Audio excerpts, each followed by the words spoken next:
Hi, it's Josh Cunningham, candidate for the Greater Latrobe School Board. I'm here to talk to you about the August 12th Greater Latrobe School Board meeting.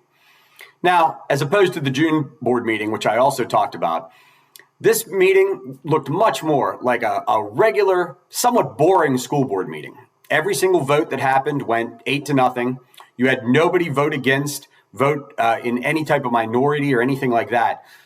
And really, this was a school board meeting, the August school board meeting, that every school board has to have. It's the business of schools. It's contracts, it's setting policy, it's approving some final hires. But it's a meeting that needs to take place. It's the business of schools. And I would point out that, other than, some things like that, contracts and policies, it's a meeting that comes across as a little bit boring. It's not as flashy as budget talks. It's not as, big as a building project or things like that. But I would also point out that the only candidates that were there are the incumbents already serving on the school board and me.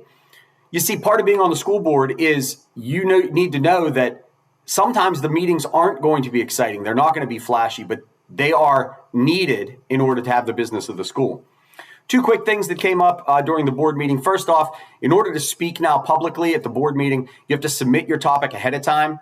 The school board, the new superintendent, says that this is to be able to provide answers to people in the community that have questions rather than getting back to them later. I think this is all going to be about enforcement. I also find it conspicuous that this comes in right after our June school board meeting, which was quite contentious. The members of the public were there to really speak out against some of these cuts that took place, talk about the building project that wasn't happening and at the time hadn't even been approved.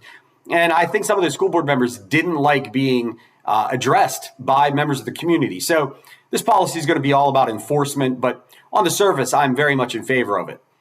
The only other thing of note was that there was a question about the roof.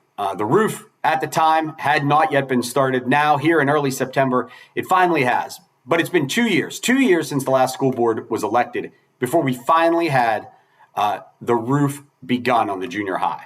And that's probably a little bit sad. If you're a junior high student, they had all those days in the summer not worked on, and only now has the roof begun. Hey, next school board meeting's coming up September 16th. It's at the high school, and I'll be happy to see you there.